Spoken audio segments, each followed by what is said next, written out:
The Honourable Leader of the New Democratic Party. Mr. Speaker, I'd like to draw the Premier's attention to some important testimony which says that essential services legislation of this sort, in fact, is a denial of the right to strike. Here's the opinion of leading Labour lawyer Ray Larkin, speaking about the essential services legislation of 2014 in Bill 37.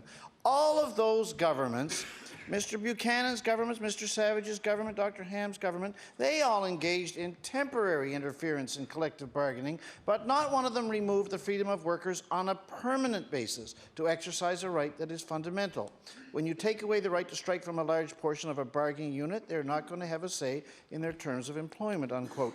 Mr. Speaker, 5 years later, the Premier is on the verge this morning of again imposing an essential services regime on a group of workers, effectively eliminating their meaningful right to strike. I want to ask the Premier, on what logic is he ignoring this important expert testimony on this subject? The Honourable Premier. Quite frankly, Mr. Speaker, Mr. Larkin, who I listened to his testimony, Mr. Speaker, and I respect very much, Mr. Speaker, we have a difference of opinion. Mr. Speaker, when it comes to collective bargaining, the approach it requires, we believe both sides have to come to the table looking for a deal. I want to remind the honourable member the opening offer was 17% and the closing offer was 17%, going directly to arbitration without actually coming and looking for a negotiated agreement.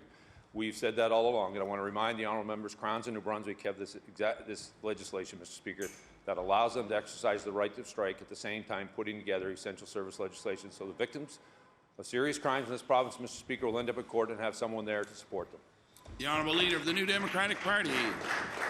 Mr. Speaker, it appears that the Premier's disagreement is with more than Mr. Larkin. In 2015, Chief Justice Beverly McLaughlin and Supreme Court Justices LaBelle, Abella, Cromwell and Karakatsanis held that the prohibition against strikes undertaken by workers deemed essential in Saskatchewan's Public Services Essential Services Act, they wrote, substantially interferes with a meaningful process of collective bargaining and therefore violates Section 2D of the Charter, and further that this infringement is not justified under Section 1. Mr. Speaker, the Supreme Court of Canada has ruled on this subject. What makes the Premier think that he knows more than the highest court in the country? The Honourable Premier.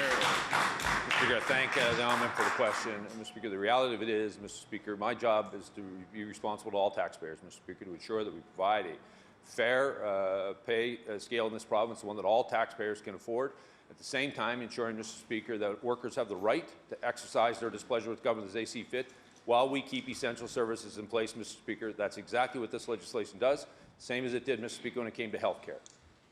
The Honourable Leader of the New Democratic Party.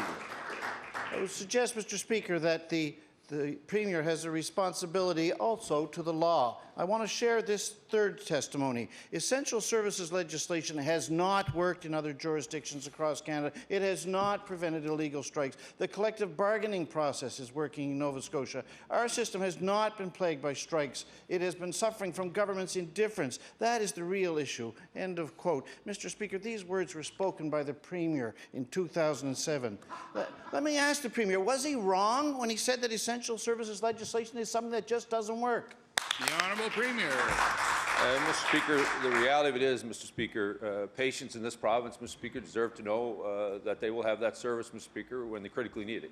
Just as victims of crimes, Mr. Speaker, serious crimes in this province need to be reassured, Mr. Speaker, that they will have support in a courtroom, Mr. Speaker, when it comes to ensuring that we deliver justice to those people, Mr. Speaker, who are committing these serious crimes.